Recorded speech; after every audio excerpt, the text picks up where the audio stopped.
Hi everybody, this is Dennis from the Dennis and Andy Show, and I'm going to do my hashtag full review of Cross to Bear issues 3 and 4, which is the finale of the series. Marko Stojanovic and Sinisa Banovic wrote and drew the entire series. You can check out my other quick flips or hashtag full reviews to get caught up. So as of right now, they've been chasing, the Order has been chasing Jack the Ripper, basically across the world, and they've been catching up with him. So we kind of see the father talking about how he tried raising his sons and how he wasn't really his mother or his father. He didn't rather have any of them, and that he kind of failed his son and his upbringing, and that it was, on him. He basically say, your failure it's on me. And he goes, look, I'm heading back in a week. I'm basically, I know my son wasn't very good to you all. You have no reason to come with me, so I'm not even going to ask. I'm just going to go and take care of this myself. So we see Edgar, they're out on the trail, and the Order, and they're sitting down talking about it. He's explaining about the Wild West, because obviously he's English. He really doesn't understand the Wild West. And he's discussing, the hard parts about the West, because, London is nothing like this. And his son's like, hey, I picked up their trail. It's pretty clear. All of a sudden, there's a bunch of the riders coming down. They're like, Mr. Williams, what are you doing here?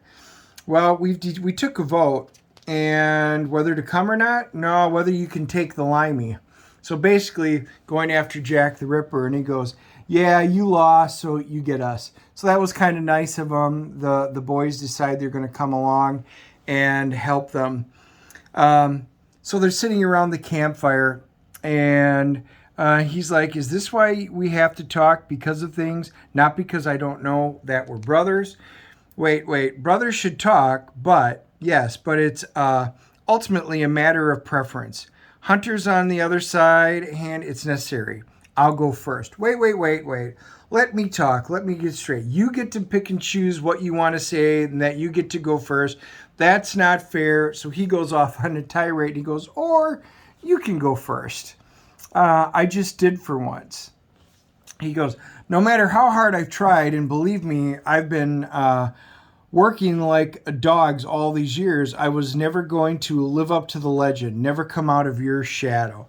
Second guessed at every turn until I started second guessing myself. So he's always lived in his shadow. We've kind of picked up on that. Even though they were in the Order together, he was always second fiddle, trying to live up to the legend of the man that he had to try and surpass when he had left. He goes, what would you have me do? Apologize for being born before you? Trust me, I am. He goes, I'm sorry it took me so long to realize that I have to take care of myself because no one else will. And yes, I'm sorry that I was never there to dissuade you from following in my footsteps, or to tell the Order that the uses for the holy mission is an excuse to treat their ranks only marginally better than their foes. So he's basically like, look, what do you want me to do? I had to do what I needed to do with my life. I really can't apologize for it. And he goes, and I needed to know where he's coming from. So they're trying to figure out what's going on with, Jack the Ripper, and they kind of see the slaughter here. And he goes, he's talking about being frightened. He goes, what? Frightened of what? Women and kids? No, of the different. And you can see, what they had done. But they do find one child still alive, in the flashback. And she goes, well, I'm going to take that child for me. And he goes, but if I take him in now, Edgar, I open those wounds. I am not giving him back ever. So his wife, that's how they had gotten their son. He was the sole survivor. He has raised them.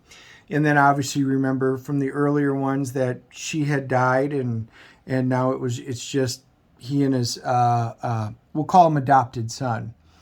Then we're back into the Old West. They're coming into town. And we kind of go through their riding in, and then they're talking about the rattle of death itself. Ah, there we go. And we actually see the rattlesnake. Now then, getting bitten just wouldn't do. Snap. And he goes, to be sure whether you're a hunter or prey. And you can see he uses, this is a cool panel actually, if you look, because it's really one picture, from the neck down.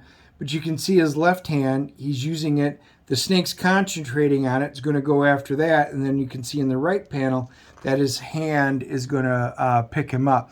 So he's capturing the snake and going back. So he, Jack the Ripper had set a trap.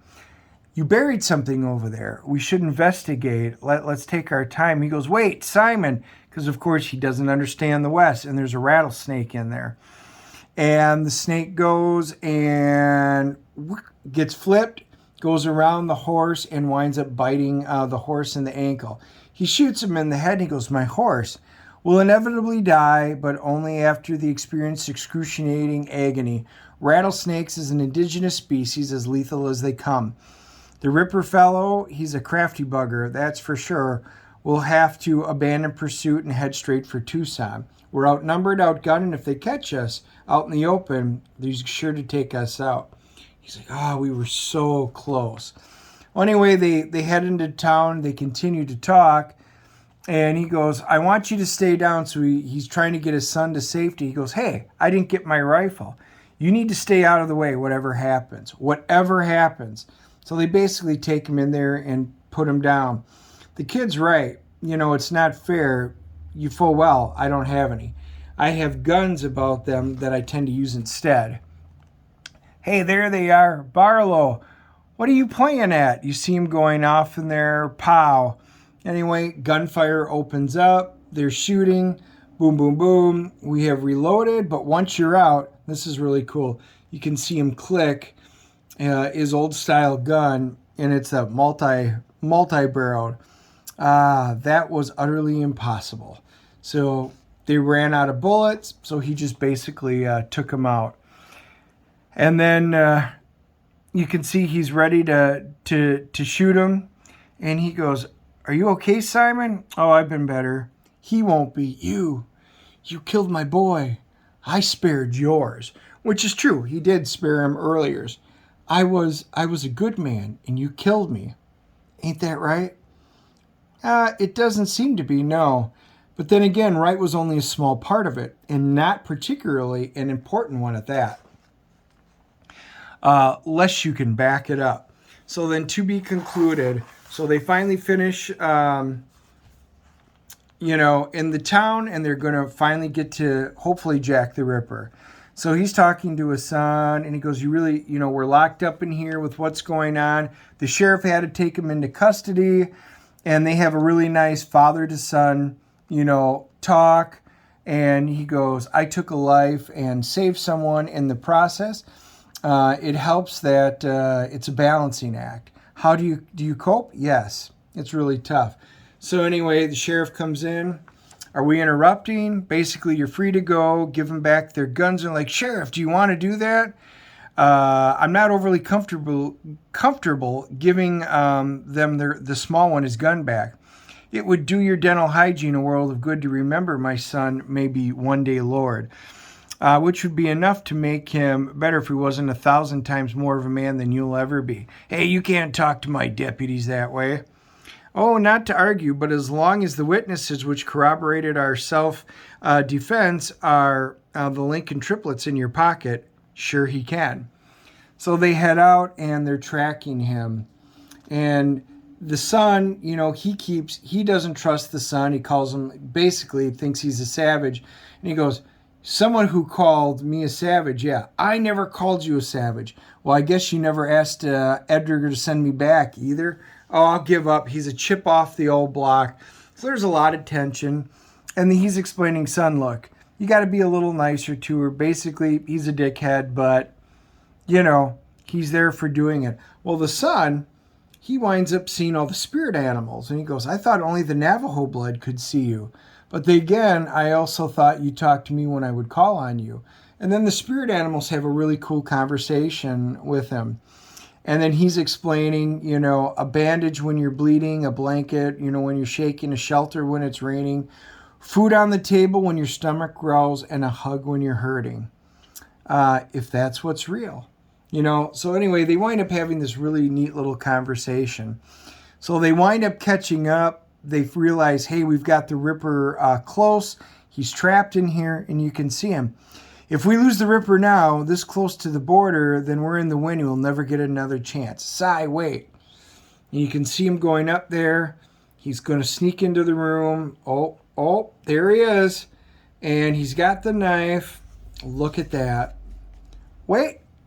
Jack the Ripper. Click. Turn around slowly. Are you taking me in? I'm taking you out. I just wanted you to know the man of the face that killed you and why. Nicely done, Ed. You were right, of course. Bait and switch was the way to go. So this whole thing was a little plot they did to kind of stir him up. I would have gone to disarm and well, then as they're talking, you can see the bullet hole, the blood dripping down, and they continue talking, and he goes, but something's not right. And then all of a sudden you see Ripper lick the blood. Would you believe that you are the first man I locked eyes in, I don't know, 20 years maybe? He goes, I never look people straight into the eye. It's a habit I picked up in the Cush when I was a field surgeon. They would bring me wounded soldiers into my tent, dozens of them. Basically, he goes, why give them false hope that they were going to live? I couldn't give the dying that false hope, not lying to them, not when it's the least I could do. Day in and day out, that's what I kept telling myself in the Cush. However, I had some time to reflect, and now I know better. The truth of the matter is I did not spare them, but myself. So they open up fire, and of course he's really fast. He gets shot right there. It doesn't really matter to him. And you can still see the blood in his head. This is actually a really cool fight scene. He's super strong. He throws Simon off the ledge. He goes crashing down. He sees what he is, and you can see the fangs, and he realizes, oh shit, he is a vampire. So he's not just a crazy lunatic, and he sees the spikes that break down there, and he basically pulls himself and the vampire off. And then we do a flashback from the vampire's perspective, and he starts going back, thinking about, there's all these people. I remember her smile, but I really don't remember their faces.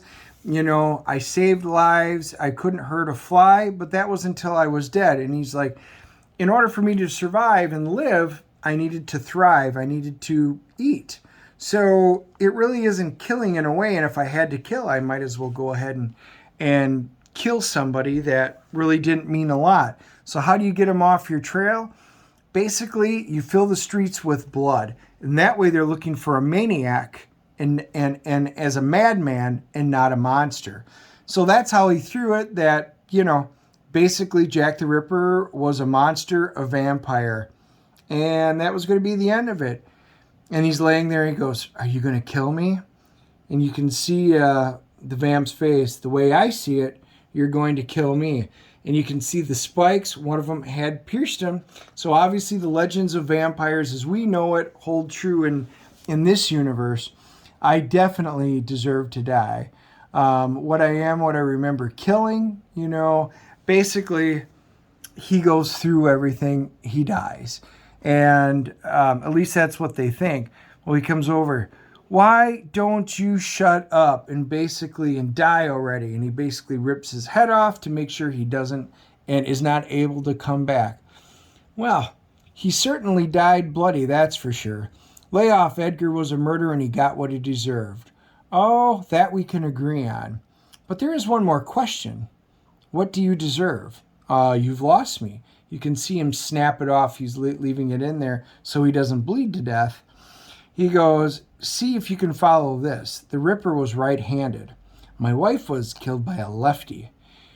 You had me pegged what happened to Molly. And you're right, she was clouding my judgment. I was being emotional, not rational. But when I saw the Ripper lying there with his scalpel in the wrong hand, it started bringing everything into focus. He goes, Jack the Ripper didn't basically kill Molly. You did. Well, there is one truth, Ed. We are not the order. He's basically saying we are the order. Our duties transcend families, and everything else is important. So he killed her in order to get Edgar into the game. We are not of the order. We are not family. Any bond we shared, you butchered to save your ass. You leave me no choice. There is the unforgivable part. You say I'm supposed to justify everything, when it was only meant to erase those you have ended some more. So he actually takes the oil lamp and burns him. And he goes, you killed my wife, Simon. For that you deserve to die, but not to suffer. Then again, you set me on a path whereupon I killed scores of people I would otherwise wouldn't have. And for that you deserve to know how much I hate killing. So he actually doesn't put him out of his misery early. But that is not the end. So saying that for little old me, not so much. So anyway, we find out that she's got her son. What are you here for? Well, we're going to have a conversation, and your son's basically my barter. So they start going into the details. So you were the woman who not only did you observe Simon's fall from grace firsthand, you orchestrated it. And you were the woman that basically led him to me into my town. How did you find me? She goes, we basically followed the trail of your books. Everything came into play. You led him here, and yet you allowed him to fail. She goes, he failed incompetently. We let him do his thing, and he failed incompetently. He goes, the test may have been our doing, but his failure is his own. The order didn't make him choose. He wouldn't have chosen for what he did, would you? It was never about Ripper nor Simon. It was always about getting me back into the fold, into the field. Well, that which isn't happening ever. And he clicks the pistol. And he goes, this is not about you. And it's not about me. It's rather see the murderer of my best friend and my father dead than reinstated. Kathy? Little Kathy? It can't be. Oh, it can. Or did you think the black I was merely wearing was merely a disguise? It's always been about protecting the world, even in this godforsaken part of it, and the right person to do it. These people have got no one but you. And what have you got, Edgar? No one left. You have no one. The order doesn't offer a position as much as a purpose. Would you... he said, you would get to do good, to save lives. And would you start by saving your sons? And he goes, no, with my daughters. So that was actually a really cool twist, that this whole thing around, it was a neat twist. It really was. I really enjoyed the way that they did it. We didn't get to see too much of Jack the Ripper. It was, a really good chase scenario. I really enjoyed what they did with it. And then the finale kind of brought everything together full circle, filled it in. The twists at the end were good. I really enjoyed the dialogue between all the characters when they're in the West, the English parts. They all felt very natural. So I really enjoyed it. I thought this artwork was absolutely fantastic throughout the book. I think the artwork married very well with the dialogue, the characters, everything about it. This was an incredibly well done series. If you guys like these type of stories, either crossovers, period pieces, this is a really, really solid one. I really enjoyed it. I'll be curious to see if they're going to continue this on in other series. I kind of hope they do, because it's piqued my interest.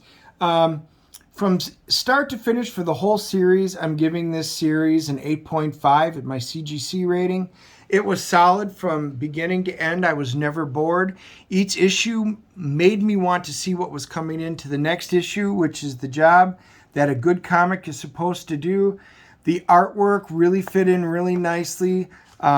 the covers, everything about them. This is a solid piece of work. AfterShock did a great job of it. So if you guys enjoy it, maybe you can get to your local comic shop and pick up current all 4 issues of it. If not, I guarantee they're going to put this out into a trade paperback, and I would definitely recommend picking it up.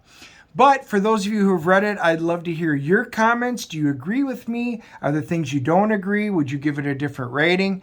Always want to hear from you. So smash the like and subscribe button. Make sure you forward this to your friends. Leave your comments below. Join us when I do my full reviews like this. I also do quick flips, usually on Wednesdays and Thursdays, of the new books that I purchase.